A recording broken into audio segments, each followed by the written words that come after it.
KCI Kindled, Creating Space for Meaningful Dialogue, a podcast brought to you by Kahnawake Collective Impact. The goal of this podcast is to open up a safe space for community members to have conversations about current social issues, both intercommunity and global issues, culture and heritage, and language. This space encourages respectful expression of different opinions and perspectives. The opinions and perspectives expressed belong to the guests of the show and do not represent the views of Kahnawake Collective Impact, or KSCS Kahnawake.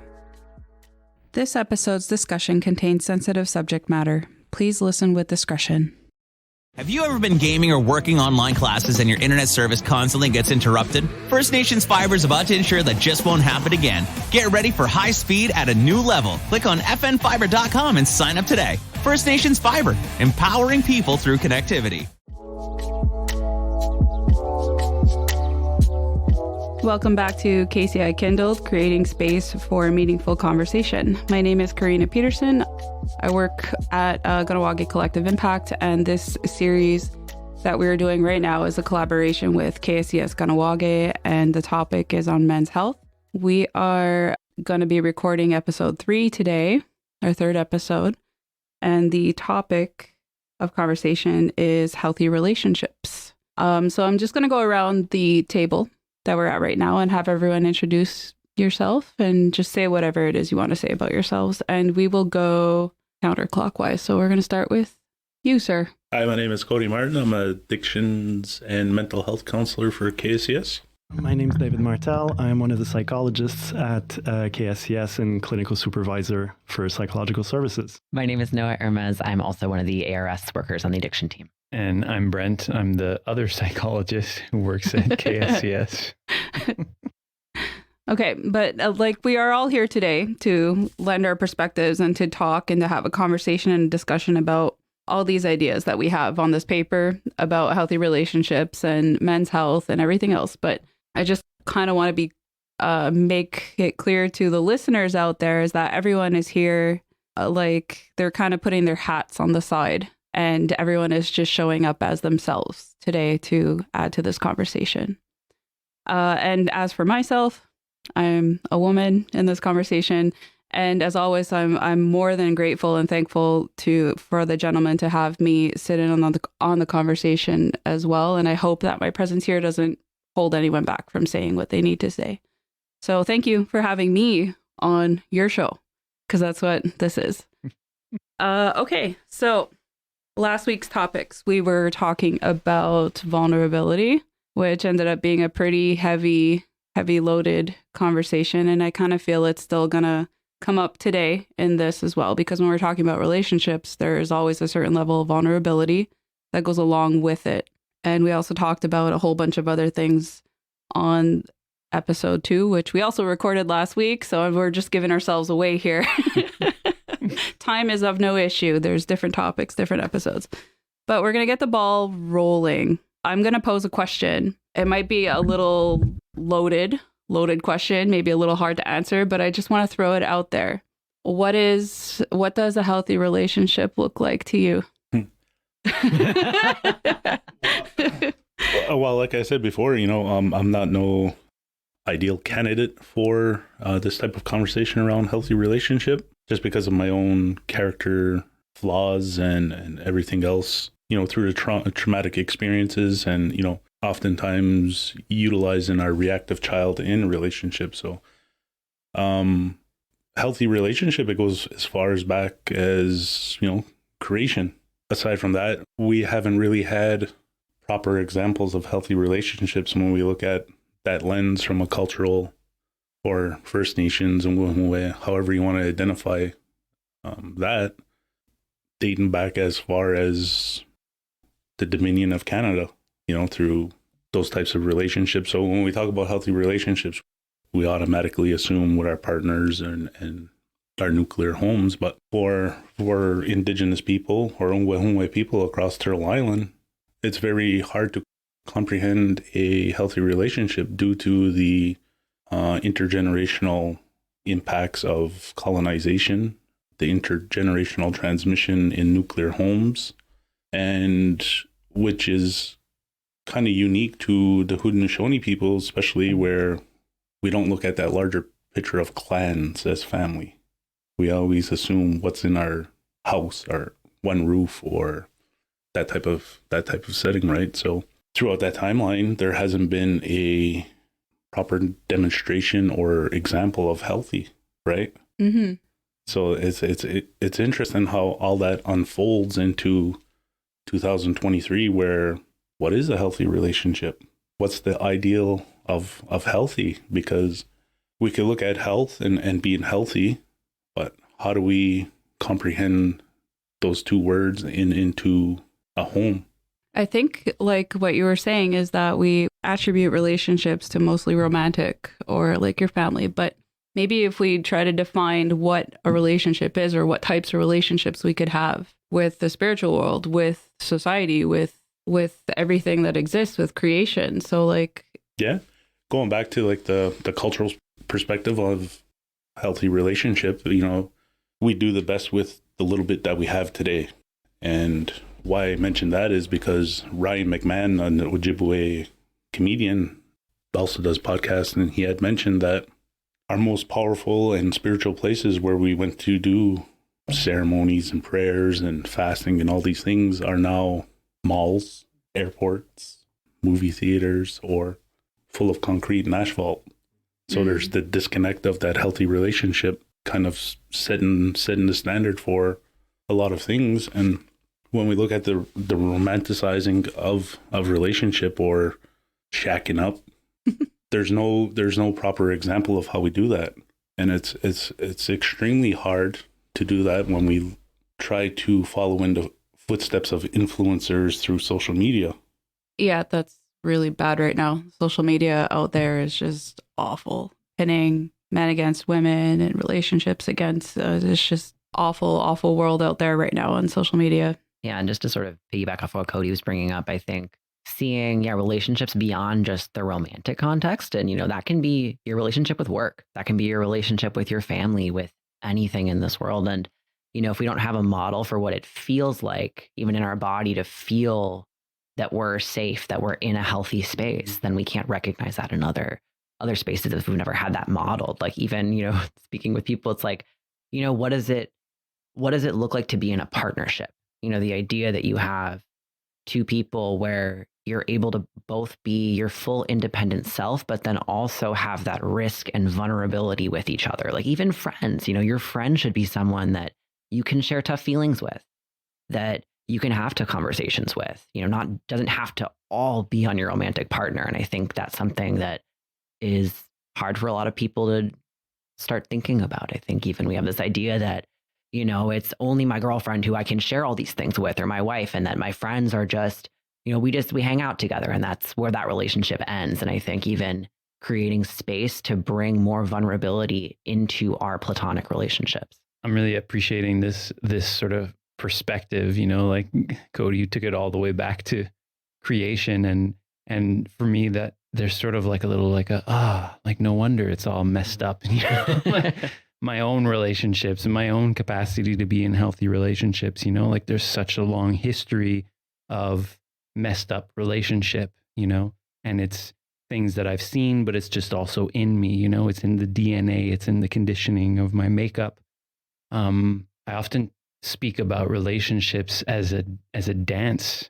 And how awkward that is, like getting the right steps and all of that stuff. And it's like, and so here you have like two people or two, I don't know if we're not even talking about people, you talked about job. No, I like just two entities who are like working at different rhythms, and we're trying to figure that out together, and so there's a lot of awkwardness around that. And there are moments when it's like, ooh, fluid. And then there are moments when you like step on the toes and because you sort of brought it back to the perspective and the traumatic histories that we can have with regards to relationship, there is a sense of like healthy relationship being a place where it's okay for it to be messed up, and there still be space, like you're saying, Noah, for that to be sort of worked out or worked on, or however you want to say it. Yeah, and that's that's a pretty good point, or interest and perspective to talk about that, because the dancing part,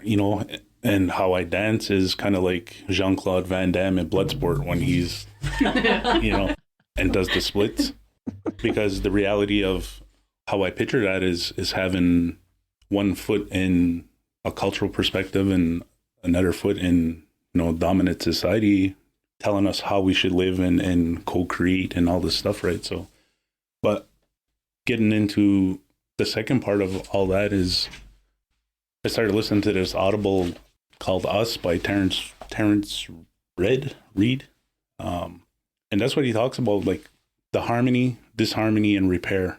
And it really hit home for me because, in beginning stages of relationship, it's all hunky-dory and called love. The honeymoon phase. Yeah. So then, things evolve, children, marriage, whatever it may be.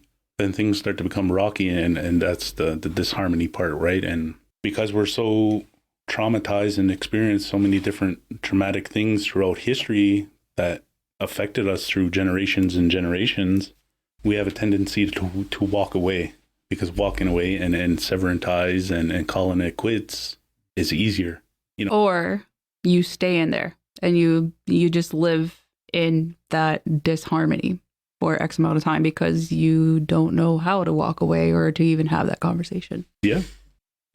And that's where a lot of men, don't quote me or I'm making generalizations here, is that men don't have the capacity to have proper communications when it comes to speaking to their partners or women in general, because 9 out of 10 times, and for myself, when I try to talk to women, it's intimidating.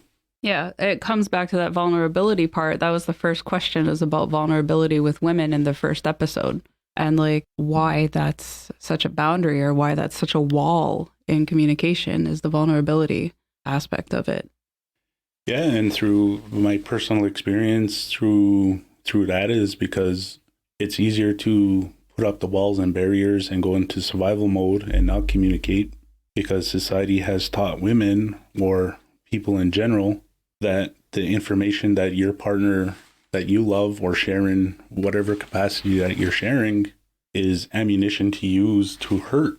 Oh, so it's being like weaponized. Weaponized, yeah. So, you start disclosing certain things, then all of a sudden that disharmony stops or starts, then, it's like, well, you said this and you're this and you're this and you're that, right? So then the men just fade away and they don't know how to get out of that hole because of the intimidation, the fear, acceptance, rejection, all these things, right? Because again, there's no prime example of healthy ego or pride. It's, well, I'm going to show you, then you jump out of that relationship and you jump into another one without really understanding or sitting in your own feelings for whatever time that you need, right? Mm-hmm. And it just becomes a repetitive cycle where I'm kind of seeing that, like, especially we can only speak for our community here because, like, this is where we're from. But I noticed that in relationships and my own personal relationships, family, friends, romantic, whatever, is that we tend to have an issue with the repair part. So it goes from the hickeys and the honeymoon and all that fun stuff, and then it goes to all that awful toxic stuff and all the disharmony and the arguments and the fighting but then we never get past that part. There's never repair. It's either walk away or stick with it. Like families we witness that in our families here. Like families don't speak for many, many, many years because there's that issue with the repairing part of relationships. It's like understanding, like, what does healthy conflict look like? That, I mean, even for me, was in my own relationship history, was so like took a while to really learn of that. If a relationship is healthy, there's conflict happening because you're vulnerable enough for there to be conflict. It's how are we navigating that conflict? My previous relationships, like, we would never argue because we would never get to that point of being vulnerable enough where there would be arguments. I was always the like, I'll go along with whatever you want, like that sort of, it's fine. Everything's fine. And it really wasn't even until my current relationship that I'm in where I learned how to have a healthy argument of listening and sharing really hard feelings in that moment. And it was terrifying. It was so scary because I'm like, how, you're feeling all of these big feelings. And now I'm having to communicate it to you and we're crying and it's this whole thing. And, I didn't have any modeling for that either. I mean, even as, a guest here from my family, I think like we masked everything with humor. We never talked about anything that was difficult. It was just, we want it, someone's getting uncomfortable. Let's bring it back down. Let's make a joke and let's move on. So I felt like a fish out of water when it came to actually navigating, okay, well, we have to talk about the challenging stuff now. Like, how do I do this? It's interesting. I don't know if we've used the word here, but the intimate relationships, and you talked about the honeymoon phase, and it's like there's this sense that that's what intimacy is about, or it's about sex, it's about this like good time things, and then like, but if we're getting intimate, close, open, vulnerable, then that means we're exposed. And when we're exposed, it means everything is going to show. And that means that not just those nice things, but all the other stuff is going to come up. And that's good, right? There's a need for space for those kinds of things. But then, it's the like, what do I do when that's happening, and when it does eventually happen in an intimate relationship, like a friendship or whatever, any relationship where there's some closeness. And I see that for me, one of the things that is conditioned is that there's a lot of shame around those things, though. There's a lot of the things that are going to eventually show up that it's like, oh, I don't want this to show up, especially not in this place where it's with this person that I'm supposed to be having good times with. And, we're supposed to be building something strong together, but it's like, oh, I don't want them to know about these parts of me that I don't tell anybody about. But it's like, but there's actually no choice there. Yeah, they're coming out. Yeah, for sure. But there's like a certain level of risk, right? And that's a part of the definition of vulnerability is taking a risk. And like what Cody was saying, you can get hurt by sharing your feelings and by talking, and like your partner or your family member or whoever can use that to weaponize it against you. So it's like you're talking about all those things about like letting people in, and I'm like, oh God, I'm getting scared because it's a scary thing it's a risk. It's a really scary risk. But the question is, why are we, I think why are people so scared of that? Brent had, opened up the door of unknowns with shame. A lot of people, especially men, carry shame because pride and ego. Men don't know how to put that aside and say, look, I need help, or ask for help, or to disclose any kind of feeling, because there's so much expectation and demand put on men where you have to meet the needs of everybody. You got to fulfill everybody else's happiness, the supply and demand, the expectations and deadlines of work, and the whole 9 yards. If you're in a family, you got to work your 9 to 5, figure out sports, run around for sports, after school activities. So by the time you get home, it's 8:30, 9 o'clock, you're eating supper. You're exhausted, then your partner expects to have conversation, or you show them some emotion or affection. But how do you do that when you're depleted? So when you try to have that conversation about being depleted and, for myself anyway, being full of shame and fear and all those other trauma-informed words that you get to learn about through whatever, right, it's frightening. And the safest method and best way for me is to go into survival mode, where my reactive child comes to the forefront and says, well, you're not going to talk to me like that. You're not going to get me to do this because you're whatever. And that shame starts to work. Then the emotions get the best out of that argument. And it's simpler to slam doors, yell, swear, and punch walls than it is to say, yes, dear, I hear you, and I acknowledge that you need me to take out the garbage yesterday. But it's kind of hard. It's kind of hard to have that conversation when you're already so barricaded in yourself and your partner's putting that extra pressure on you, where it's just explosive, right? It's adding more fuel to the fire, then all of a sudden it's like I we're giggling a little bit here because we probably all experienced that, either modeling from our parents or something, like a husband and wife arguing or partners arguing. We've all seen it happen, and it's just it's something, it's normal for partners to have arguments and things like that, right? But like, what struck me is when you said that it's easier to do that than it is to just acknowledge. Yeah, then to just acknowledge the feeling. And like, as a woman, for me to hear that, I'm like, and it's a little bit of awareness for me because it's a learning disability, because every man is developed and learns at a different rate. So each man, like the 3 men in here, 4 men, they all have a different comprehension level of understanding those things in communication, where it might take me 4 days to understand why my partner was yelling at me about the garbage or something I didn't do or forgot to pick up kids or whatever. And dwelling on that past and like learning mindfulness, it comes up and our mind goes either way back into the past or way ahead of us in the future, where we can't be grounded in the present moment and understand all these things, because everything is just thrown at us. You know, we're doing the kung fu on emotions and on like expectations and everything. So it's tough being a man. Well, I'll take responsibility for myself as a woman in some past relationships. I've done the nagging. I've done the nitpicking and all that kind of stuff. And like, where it's coming from me is like, again, it's, why aren't you helping me?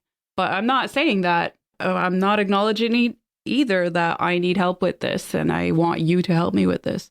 So I'm having communication issues too. So my default is to turn into that, the big bonfire, the throwing hands. And he already said he was afraid to sit next to me because I was going to hit him. I never actually hit anybody though, but I'm just like, as a woman, that's my default, is to jump to that, because I'm also lacking communication skills to say what I actually need.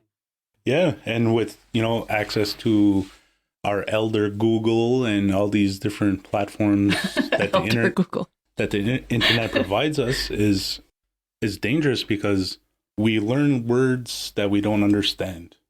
And today we're in a time where, another generalization, don't quote me, is that a lot of female and males tend to use narcissism on people. Mm-hmm. And that's a fully loaded weapon. Yep, it is. So if your partner or individuals tend to be acting out or becoming violent or expressing anger and then being called these words, it only adds to the traumatic experience of that individual, right? Because we don't fully understand the story of people. Because when we walk through that door in the morning, we don't know what we're going through, and that's for both parties. So when you have a toolbox full of generations of trauma, it's difficult to express, because, right, we come right back to that vulnerability. Like, who do we trust? Yeah. How do we trust that process? Yeah. So, David, you have something to add? Yeah, I do. Because this conversation is like super stimulating. I think one thing that comes out of it too for me is how I think one thing that we all said in different ways is that a healthy relationship is a relationship where it does feel safe to address your feelings, your unmet needs, how things did not go well when they didn't go well. We're talking about social media and how there's some good stuff on social media, but there's also a lot of stuff that is not so good. And it's hard to triage those things and differentiate those things. And I think one of the problems that can happen is that it can lead to some idealized way of understanding relationships. Nobody has an issue with the passionate initial stage of a relationship. We've all said that. Mm-hmm. We're idealizing our partners. We're fully in love. We're loaded with hormones. We do not see the problems, or sometimes we kind of feel them, but we don't want to see them. And after a little while, and I'd like to think in my own experiences, I think the relationships where these initial moments were the strongest, those planes were unlandable. When you start meeting, quote unquote, real person in front of you, outside of the mutual fantasies that have been projected, but I'd like to, in more like plain words, like who you wanted that person to be and who your partner wants you to be. And if that doesn't align anymore, that can create like a lot of tensions and problems. Mm-hmm. And in all relationships, there are these tensions and problems. I think some people think that relationships, oh, well, if it was to be, it would be easy. It would flow. I don't agree with that. I don't think anyone agrees with that. We are all in disagreement with that. We all agree to disagree. Not here. But there can be that notion, I'm just saying. But it does require work. And I think that healthy relationships are relationships where that work can happen, where it's safe enough for that work to happen. Yeah, where tough conversations can be had, where feelings can be shared without too much fear that things that you confide in, I like what you said earlier, Cody, that because they can become weaponized. But I think that one of the things that we also talked about, repair. All relationships come with moments where there are breaches, where your relationship fluctuates. That happens in the relationship we have with our children as well. Like, we are not always the best and perfect parents. We have moments where at the end of the day, we've had it. And if there's this, there's this straw that breaks the camel's back and we react. So I think it would not be the best, the most skillful attitude with oneself to be like super hard on oneself when these things happen. The most important thing, I believe, is to be able to go back and repair these moments, because they will happen. Of course, it's hopefully they don't happen too often, but you do what you can do to regulate yourself and be, in the best balance you can be. But they will happen. So it's more about how do you repair? That's what I was just going to jump in and say, is that, like, especially here in this community, we don't see much repair, because going all the way back to colonization and everything else, and us as First Nations people, that was the first rupture. Well, yeah. Now, how many times people were deceived, tricked? Yeah. So is it safe, really?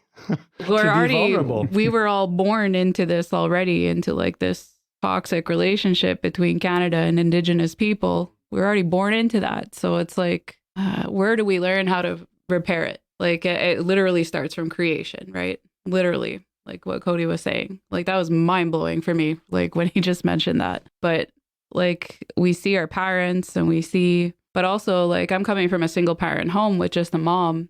So I don't have a model of a partnership and a healthy relationship. Mom was busy having to take care of 3 kids by herself. So there wasn't much relationship modeling happening there. So it's like, how is that for men who are single fathers as well? It's like, how does all this come into learning how to repair with each other? I think that brings back to the word safe that you use, David, and then safe enough, which I prefer. And either way, both of them are pointing to something that can be, I think, like misunderstood, and especially because of this sense of not having a model, right? Safe or safe enough might mean to somebody, when they're hearing this, that means like there's no fear there. And it's like, well, wait a second. For me, that doesn't exist, right? There is always going to be fear there. Even with the person who I've been with for the last 2 decades, there is still fear there to show things. And that's okay, right? It's like there's this sense, and it sort of showed up when you were speaking, Cody, just before. It's like there's this sense of, we need to like put these sort of terms that we use for the masculine sort of gender, like courage, and like place them somewhere else. But the same word, what is it to be courageous in these safe enough places? Like, it means in part that it's going to be okay for you to be fearful and still move towards the person. And so this is about repair, moving towards the other one, even when you're scared. Refraining from saying certain things. Like, just say it. Yeah. Just say Even it. when you're scared shitless, about that, can you still move forward towards that person? And that's courageous. And that's safe enough. And in part because you're taking the risk. you're allowing yourself to take the risk. And so something in that relationship is allowing you to take a risk to be afraid and not shut down, which is this sort of default thing that, you're pointing to. Yeah, that's a good point too, because, we all come from different backgrounds. And, on that point is that at any given time during the day, from the moment you wake up or even in your sleep, is that these automatic recordings pop up. What did we experience when we were children, or what did we see when we were teens? And, how was that relationship with yourself? Do we have a relationship with ourselves? No, we don't, because we're always trying to dodge ourselves to meet our partner or children or everybody else's needs, where we forget about us. So on that disharmony part and just kind of giving the middle finger to repair and walking away, calling it quits and whatever, that's where it becomes real dangerous for men. Because in that repair part, it's about eliminating or taking care of that reactive child, your inner child, and eliminating those videos where those are all character flaws. It's not something that defines you as an individual. That's just the hurt and pain being reactive to what's coming at us. That's why it's intimidating at times to talk to women or have that discussion, because sometimes women themselves are so strong and powerful that they don't understand what they're putting out towards their partners. So a lot of men, they just shut down. There is also a lot of violence, though, too. Yeah. So emotional violence or even physical violence. And it goes for both parties, men and women. Yeah. And that too, like verbal abuse, it's verbal abuse. It's guilty for both parties. Mm-hmm. And again, that's, character flaws where seeking professional help, or however you would like to explore that, to put it to rest. To heal that part. To heal, wellness. Understanding it. Like, I think even Cody, what you were just describing of that, those videos playing, that sort of that trigger getting activated.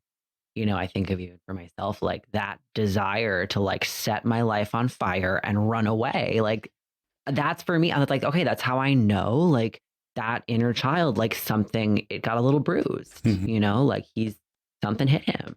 Yeah. And I think even in just taking that step of being able to recognize that and like see that before it gets to the point where, the hole's getting punched, the screaming is happening, like even that is so powerful. And I think, I think of the men in my life where so many of them can't even get to that point or don't even know that they can get to that point. There's so much hope in knowing that, even if I have, this family where everybody's, nobody's together, everything's all over the place, no one's communicating. It's like we do get to choose who we want to grow towards to be. And like that for me has always been so hopeful. It's like I can hold that truth of, there's this really, hurt, injured kid in here, but I get to help him grow up. Yep. I get to choose like what's the kind of partner I want to be, even when it's hard, even when there's that voice screaming in my head saying, I want to be right this time, actually. I don't want to be the bigger person. I want to be right. And I can take a deep breath and say, okay, no, because maintaining this and working together on this is more important than like giving the middle finger to my boyfriend. Right. And that's another thing about social media and all this false empowerment and propaganda, because a lot of people have this concept or ideal of it's always greener on the other side.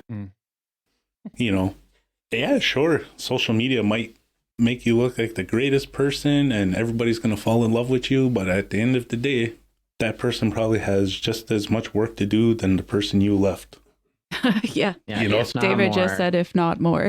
He doesn't have a mic, so I just wanted to repeat that. And that's the process of repair, is you or individuals going through that kind of need to be the pioneers, because that's walking the walk and finally putting an end to the cycle. Mm-hmm. Because if we don't, the children pick up on that, and we're so big and proud to say, we're always looking out for the faces that are not here in the 7 generations and da-da-da-da-da. But at the end of the day, what are we doing to eliminate that instead of pawning off another burden to another generation? Because we all come from a generation where it's so deeply impacted through violence, domestic abuse, all these things, There's not one healthy relationship anywhere in the world that isn't affected by these things. But society has shown us that it's easier to part ways, find someone else, start over. And if it gets good, it's good. Then the videos start to come back. Then you're just relationship jumping and not looking at yourself for that time being, right? Eating humble pie and being lonely. But going back earlier, why that's dangerous for men is, the acceptance, the rejection, separation, anxiety, separation, anxiety, the mere fact that you're uprooted from your family or whatever situation you might be in, put into a lonely state. And that's why the percentage for First Nation, Wehumwe, Indigenous men, Aboriginal, Indians, whatever you want to identify, have the highest rate of suicide is relationship issue because of that disconnect, that disrepair, and not having an opportunity to work it out, to either getting back together or working it out to have a healthier relationship in general. And that feels important to underline here. Like when you say relationship, it's like all relationships. Yeah. Like there's this sense of like, so it feels like we've been focusing a little bit on like what might be an intimate relationship in the sense of like, one that I don't even know how else to qualify it because that's always the word we use, but like, your partner, and there's a sense of all of these things that we're saying are true for all relationships, parent to child, friend to friend, work colleague to work colleague.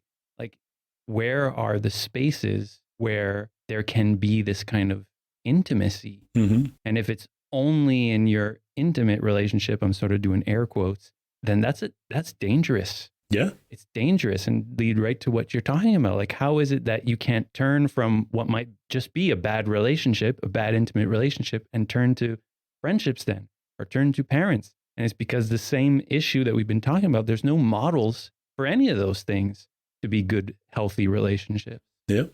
Even in that repairing process, like that process of saying like, I'm sorry, I messed up. Here's what I was feeling at the time. Like that does not come naturally. That was not modeled. Like learning that that's so hard and feels so uncomfortable. And like, what's the word I'm even thinking? Like, you feel kind of lame doing it. You're like, I don't feel like I have my crap together. It's like that humility that is not, it doesn't feel natural.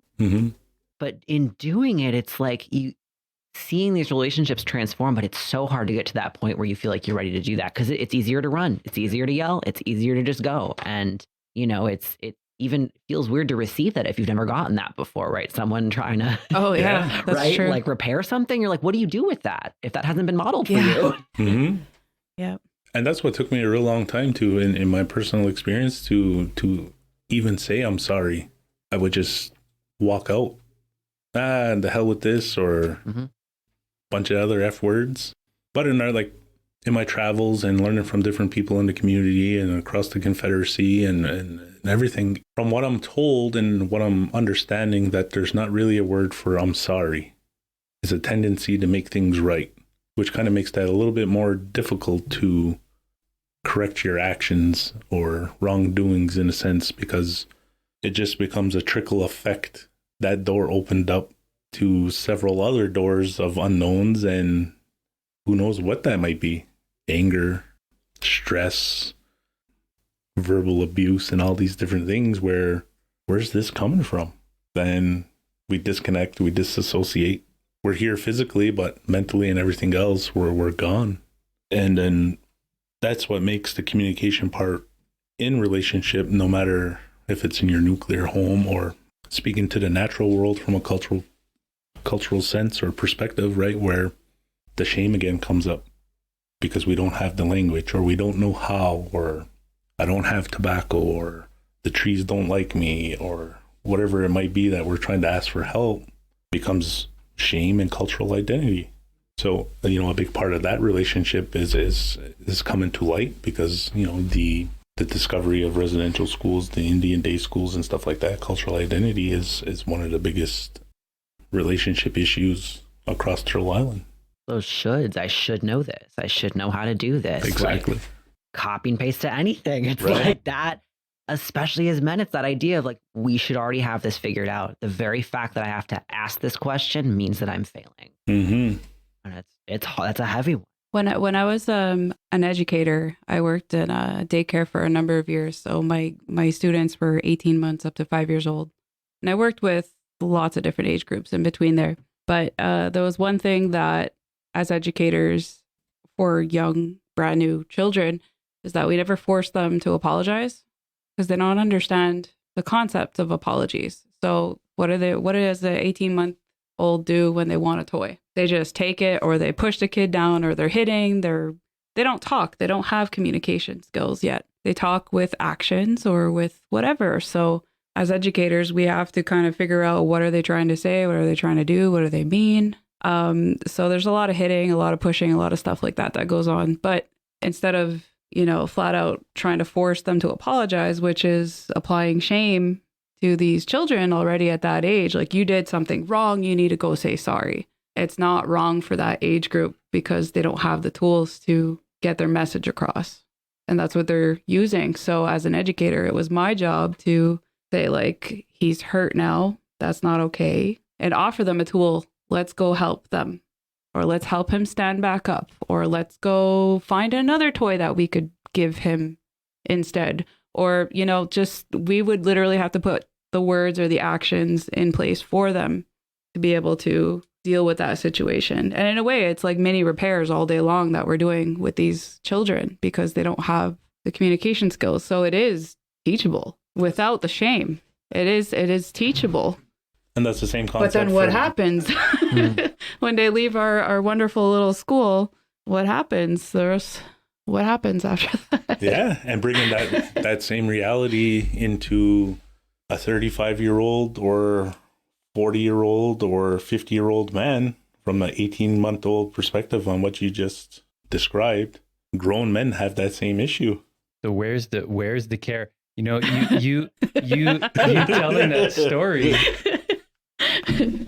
But you telling that story, it's like there's this part of me that's like, wow, that's just beautiful. It sounds beautiful. Like right? here's this beautiful care, to be able to do that, to be able to not shame this kid, not get all angry because they're doing this thing, and provide them with what they need. And you're like, they don't have the tools yet. And I'm like, they're not going to have the tools for a long time. And by the time the tool is probably mature enough, then they don't know how to use it properly. And there's no one there to do what you're talking about. There's no one there to be like, come here, this person is hurt now, and let's help them to not feel so hurt. No one's doing that anymore because there's no one around. And so there's this sense of like, wow, how do we in the community find that person, that role? Where is that understanding? Where are those people with that kind of understanding that will take the hand of the 50-year-old man and like bring it over and be like, here,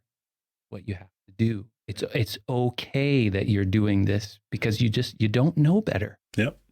I honestly think that everybody needs to go work in a daycare for 2 years at least, because I never learned more about people ever rather than working there, because we are getting the raw, honest, perfect versions of what humans are and what they can do. And it's all about like tools and support and how do you foster these people to grow up into who they are. So I think that's the solution. Everyone's got to go do 2 years of volunteering at Step by Step. We're looking at the sheet now. Okay, so we did kind of talk a lot about the stuff that's on here. We talked a little bit about all of the types of relationships that we've had. We had talked about traditional roles, relationships, the culture, into creation. A big part of Iroquois, Ungwehunwe people is that we are a matrilineal society versus other cultures that are more patriarchal. And I just kind of want to bring that into this conversation. And how does that affect relationships and healthy relationships from a man's perspective under a matrilineal society? Like, what does that mean? Well, that's like a fully loaded gun again, because I'm good at that. Because of Western society or colonization, the 40s, 50s, and 60s, where gender specific rules and the concept of feminism and all these things that non-Wehunwe people empower, aside from how men empower women and hold them up high and regard in that nature as the matrilineal, right? So it gets difficult because we have one foot in the ship and one foot in the canoe. And at times when we weaponize our words and want to hurt people, we take stuff from that ship and we start to use feminism concepts or stuff from the ship to hurt our men. And the same thing that goes with men. Men do the same thing. It's meninism. Yeah. Manism. Yeah. Copyright. So it comes back to healthy relationship in a specific context in the community where a lot of people marry out, have children, and sometimes when their partner may or may not have a clan, that becomes an unhealthy relationship, whether it's in your nuclear home or in a communal setting where we hear derogative things like no clan, no plan, or abusive things like that. And so that comes into the home, then that family starts to clash and fight because of the lack of awareness or education on that. But that's the concepts of the Indian Act and all this colonialism and the impacts of it, right? Where it affected a lot of women in Yeah, for a long time they had to leave the reserve, lost their rights. Even still today, it's like that, where we have that disconnect because women may have a clan, but they disassociate from that cultural practice because of the impacts of multi-generational transmission of Indian day school or blood memory of generations before them, right? Because religion played a big part, and the Indian Act and those concepts kind of reinforce the clash from historically and currently, where we still see these battles, right? Mm-hmm. So we still haven't found a healthy relationship yet in the last hour and a half or 2 hours. And so there's this sense, I want to come back to that question, there's this sense that patriarchy has smothered everything, all things. It's been around for so long and it's been so powerful. It's been dominant. And that's we're talking about dominant masculinity as a corrosive thing.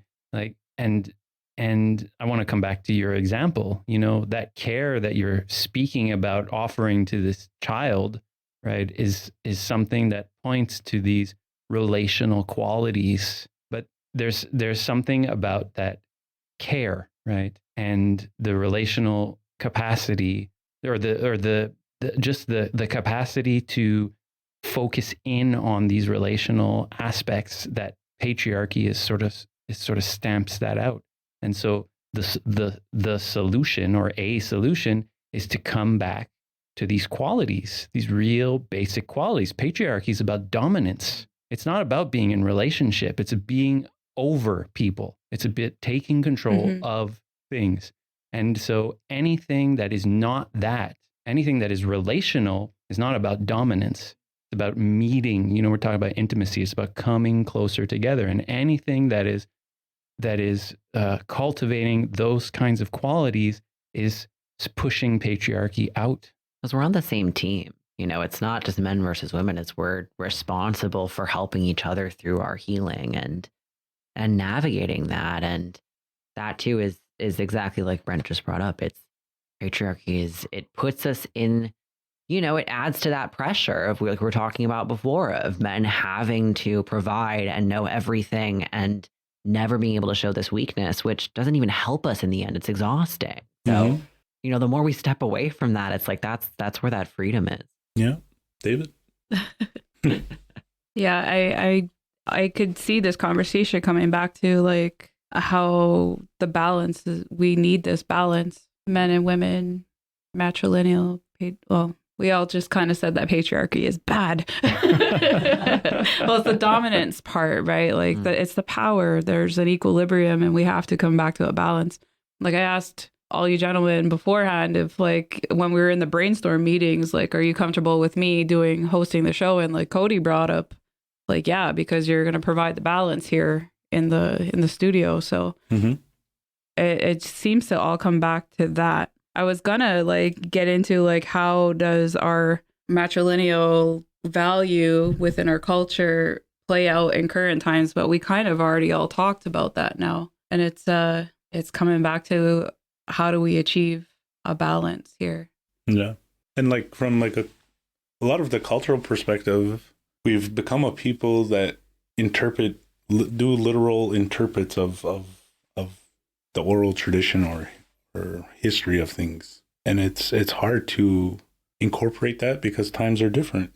You know, the story will always stay the same. The only thing that changes is the storyteller. And sometimes there's adaptations or, you know, more pieces added.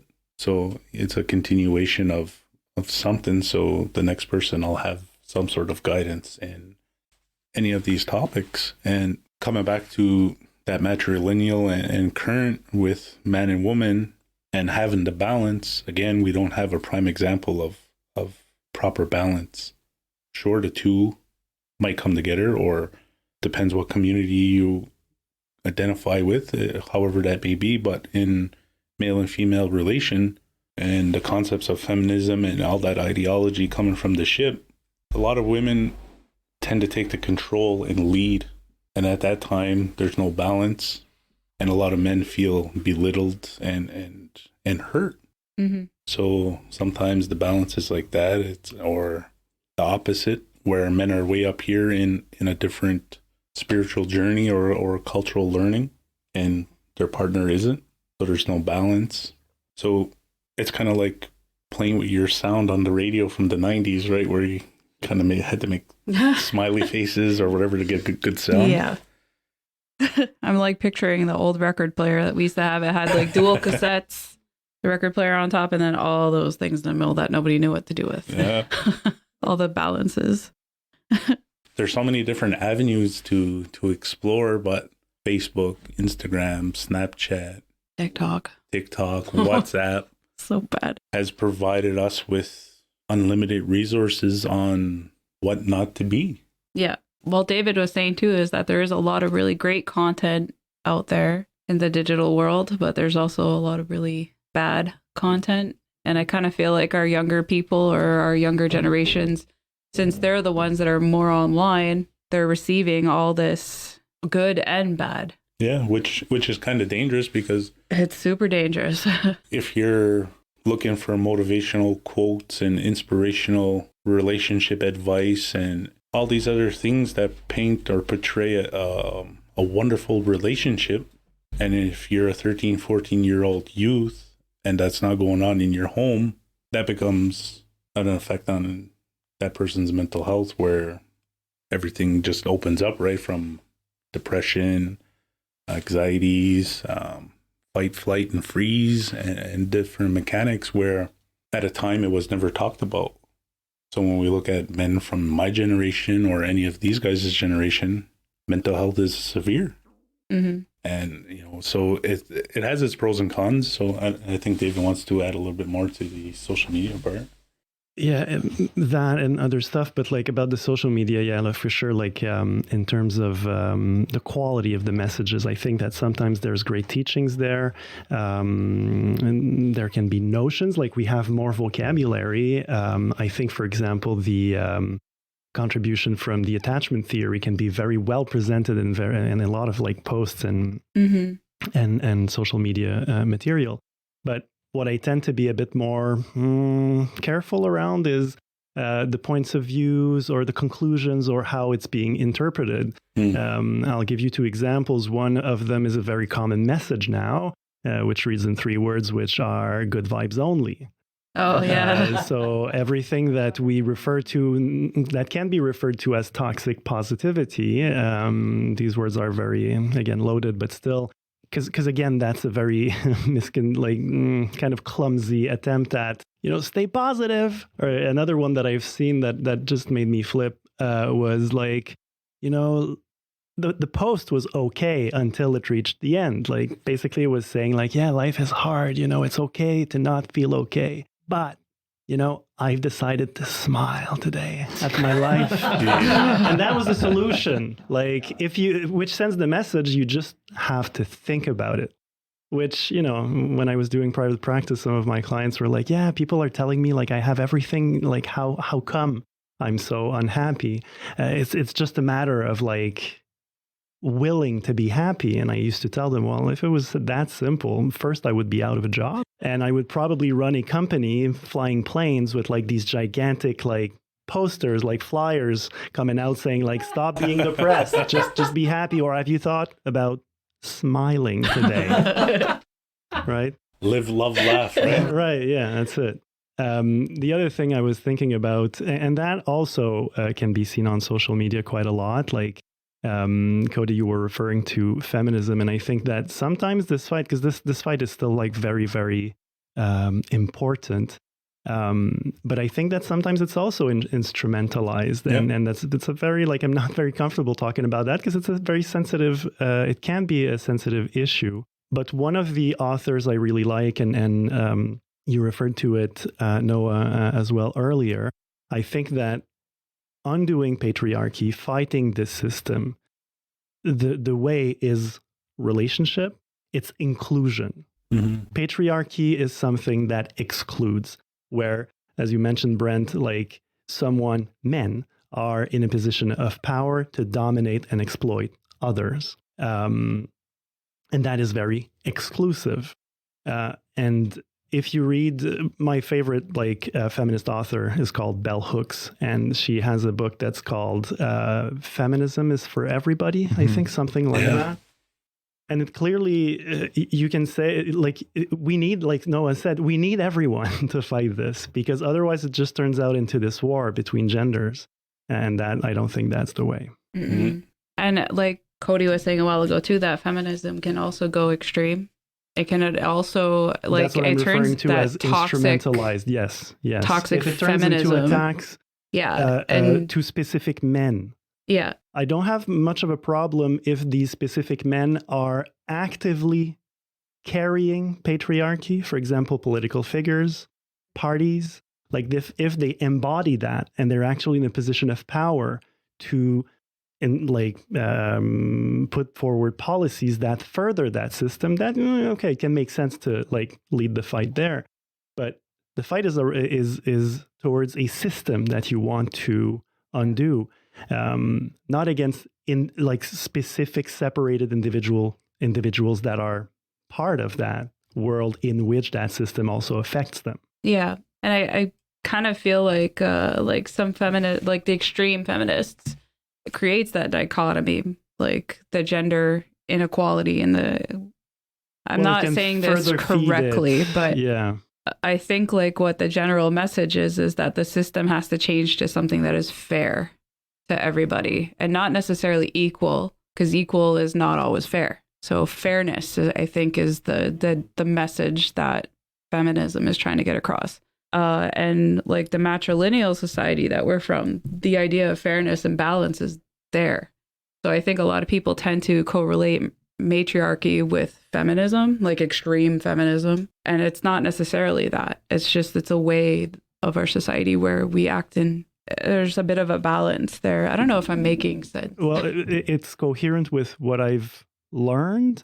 It's not my place to say more than that around this topic, but what I've understood is that it was kind of a system of checks and balances. Mm-hmm. Clan mothers would appoint chiefs that were, but I don't want to say more about that because I feel it's not mine to say, but maybe Cody can say more on that. No. Just volunteer. Voluntold. Yeah, I threw in that ball. I don't know. Yeah. Like the concepts are completely different in that realm compared to modern society, Western society, whatever. At those times, through that process of creation and great law and the mechanics and mechanisms that were used, was balanced to a certain degree that we understand through books and oral history, right? So how do we incorporate that within ourselves? How do we put that into practice? How do we cultivate the past or those oral traditions into our daily practice, our homes, our families?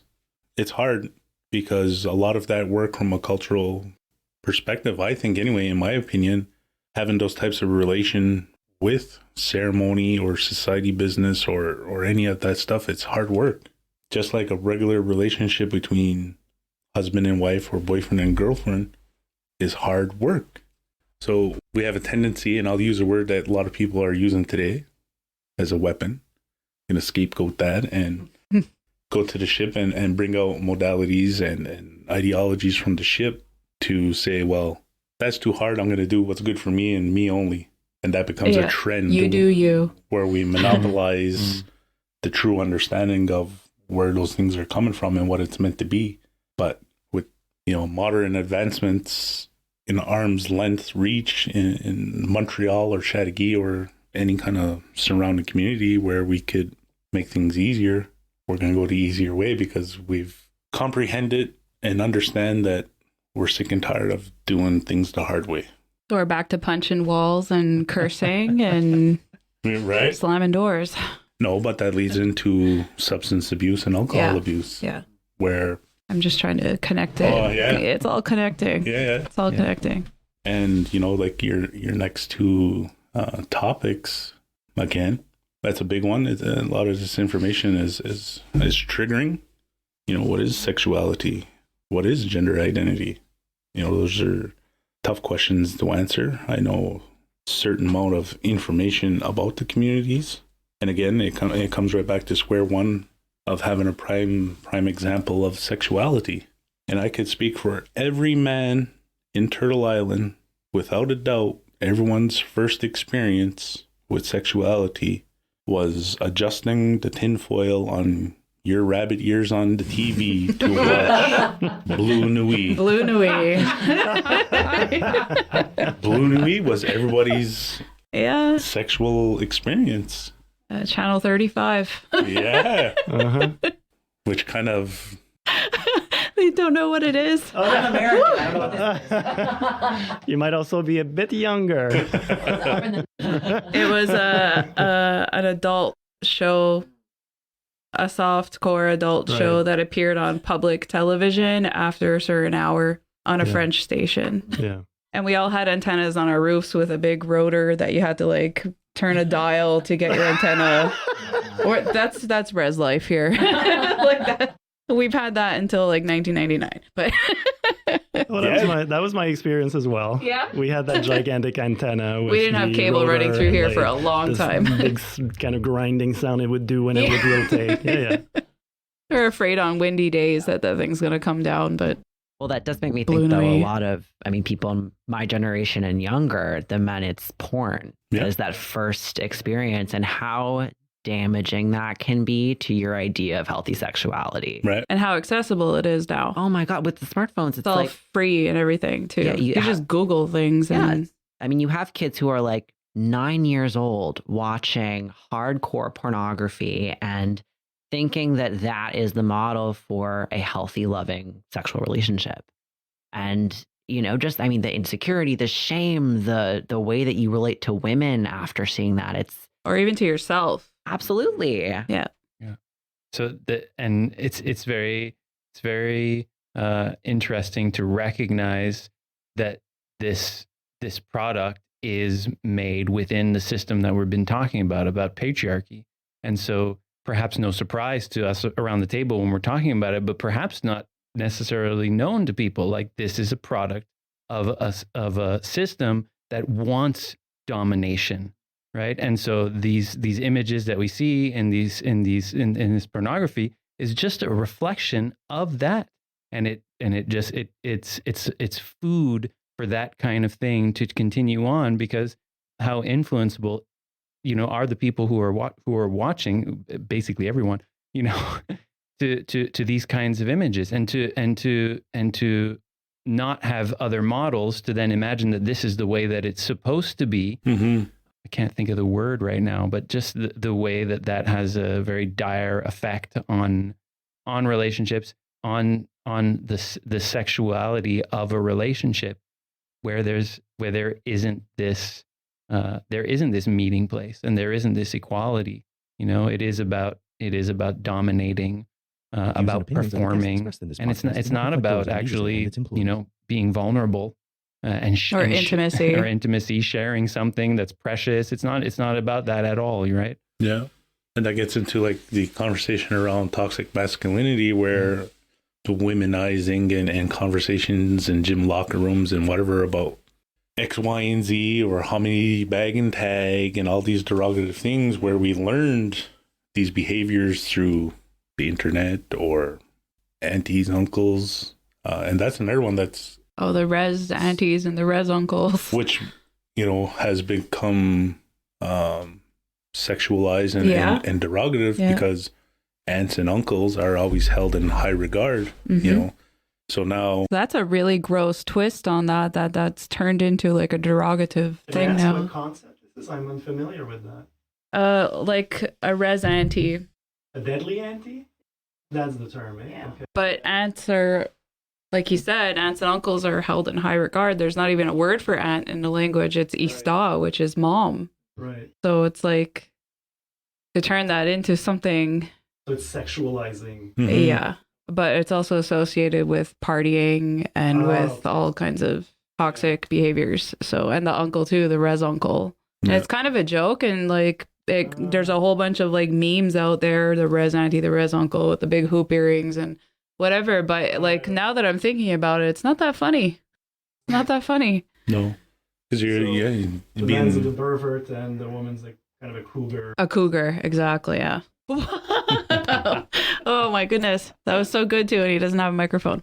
So we were just describing like the res auntie and the res uncle and what that is in our terminology. Yeah, so that's really degrading. Yeah, it's really, really degrading. Yeah, and there's like different experiences that are related to sexuality. We won't get into that because that kind of information and those kind of types of conversations are triggering. Mm-hmm. So we'll kind of back away from that. But the whole ideal of toxic masculinity is, pride and ego. Mm-hmm. And that goes for both parties, right? Male and female, where sometimes a lot of female, another generalization, don't quote me, are hard on men for performance, genital area being small, medium, or thing. Extra large, whatever, where expectations to the fantasies that they've seen on the internet or whatever. So it is another clash between both parties, and then the whole other concept relating to internet and the platforms around it that are being used and abused in a way to be disrespectful to us and our sexuality to make monetary gain. And it all comes back to patriarchy. No, it comes power back, and dominance. It comes back to healthy relationships. And healthy relationships. Unhealthy relationships. Like how I still can't find the word. I don't know why I can't find it. The only word that I'm thinking of is toxic, but that's not the word that I'm trying to say. It's worse than that. When we're talking about the place where for a lot of people, perhaps especially men, that sexual domain is the one place where you get vulnerable. It's the one place where you are allowing access to somebody, to the things that are the most intimate, the most hidden from the rest of the people in your life.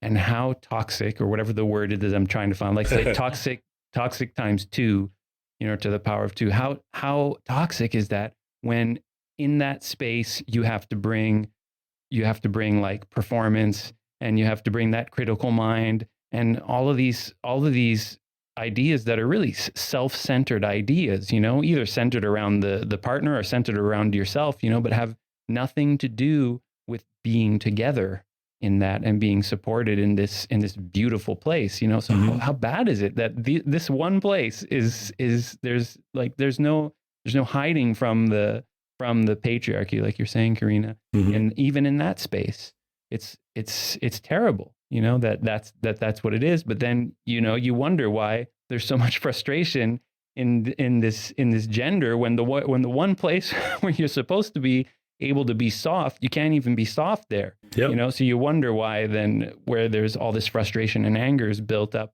that there's no place for you to be safe, really. Mm-hmm. Always on guard, right? In like fight mode.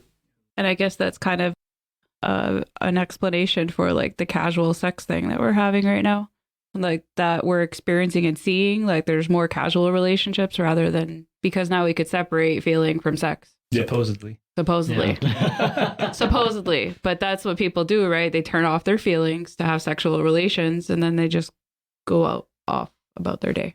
Just a disclaimer, we're not having casual sex in the Oh studio. As soon as I said that, I don't know if you caught it, but I changed my wording as soon as I said that to avoid that.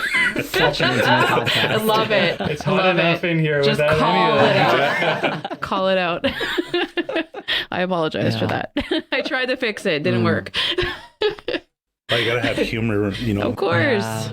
Yeah, Of because course. it's the disconnection. To me, it comes It's back a to like disconnect. the porn thing of this idea that, it's like it takes sex out of having to get to know someone, having to go through that hard work of intimacy, and you just have this release on demand and this super way that lights up your brain and is addictive. And then we start treating sex like that. And then it's, I just think of, men and myself who've, had then sex problems in romantic relationships, or have met someone where you're like, I really want to get to know you. I want to have this relationship. I want to have this meaningful sex life, and not being sure how to navigate that because you've only seen sex as this way for validation and conquering and this confidence boost. And it's like trying to get back to that intimacy of it can be so like fish out of water. Like there's no roadmap for that. No one teaches you how to be vulnerable in that way. I love that. Like what you're saying, Noah, like the hard work, but not in the way that like the romanticizing kind of trying to get into their pants, but like the hard work, almost like you have to earn this through the hard work of vulnerability. And then it's really going to be the cherry on top of the sundae kind of thing. But otherwise it's not going to be that. It's going to be a disappointment every time. Yeah. Yeah. And that's pretty interesting too. Like, because, then we start getting into these character flaws again, where a lot of people started to master manipulation, right? And that becomes dangerous, where we start to become targeting, I guess, right back to abusing sexuality in a way of manipulating feelings, right?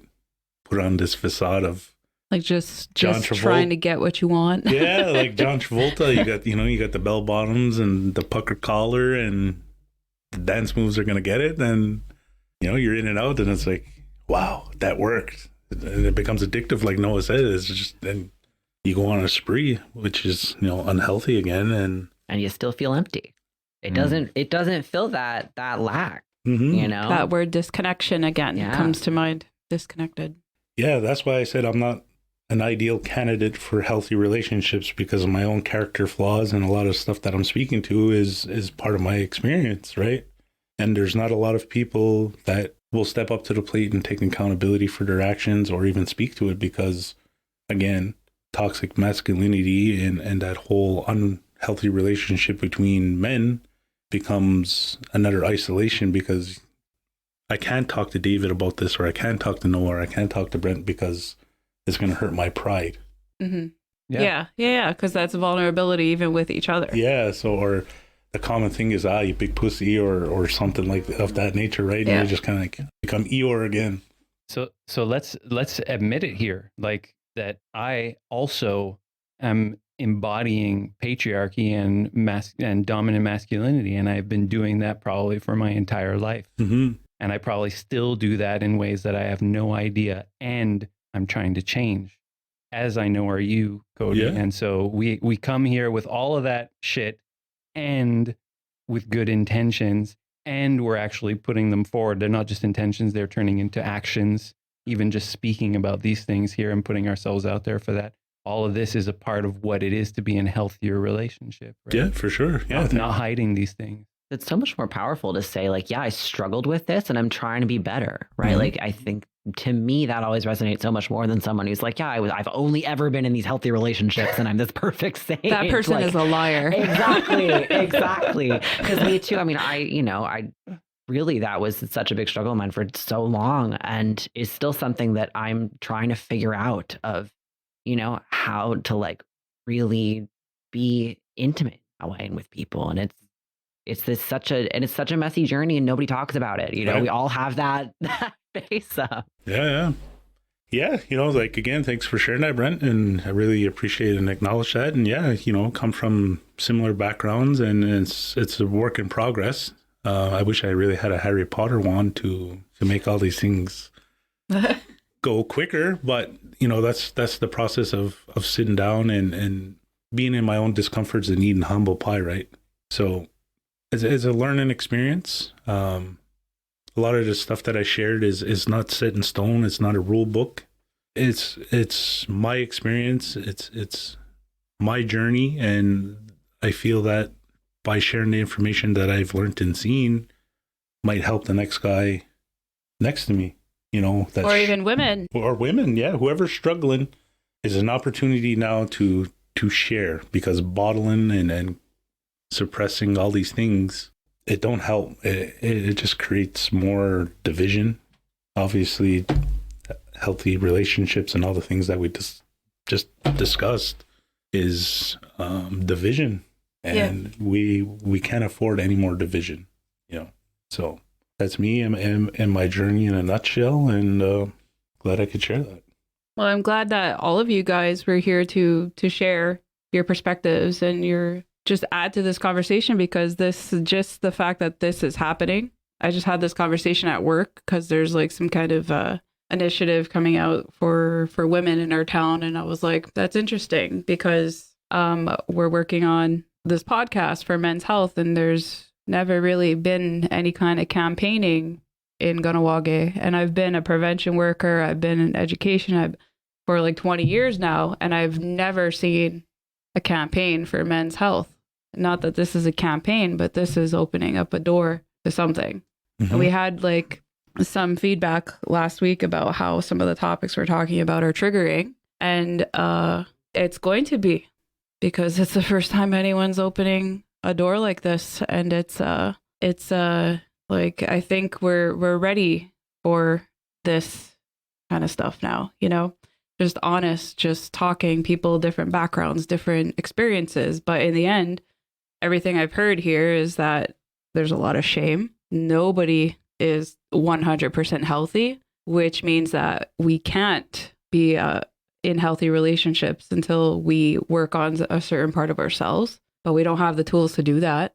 So we need to have tools to learn. And the importance of like modeling this or something even to the children and to the people who are coming into this world now. So how do we shift this from like all this shame and all this boundaries with vulnerability and this hardness, and how do we shift from that? So I will leave this with you guys, that if you have children or are planning to have children, they don't need to see a perfect parent, but they need to see the attempts of change. Yep. And that's enough, because right there, you trying to attempt, instead of slamming the door in the middle of a fight and walking out, staying to talk about it is already showing these children the tools on how to repair. So like just this conversation now is already doing that. Mm-hmm. So I want to thank you guys and commend you guys for coming in here and for sharing with me. Yeah. Thanks for having us. And for catching me on all my fun little slips of vocabulary there. And, thanks for the opportunity for having myself. And, I'm a big advocate for men's mental health, and men's mental health matters. And, if there's people out there struggling with that, reach out. That's probably the best decision that you could make, by reaching out, where asking for help could be the most devastating and hard thing to do, but it's beneficial. So many layers of unhealthy things, right? So thanks. Well, thank you. And I just wanted to add, the grass is greener on the other side. There's a second part to that. The grass is greener where you water it. Mm-hmm. That's one of those things I just seen online. I don't own that. I don't copyright that. Okay. So thank you again for being here, and thanks to listeners for tuning in. And we will be back next time with another episode. I believe the topic is, I don't remember, but the series is just going to continue for a few more episodes. But thanks, everyone. Yawa.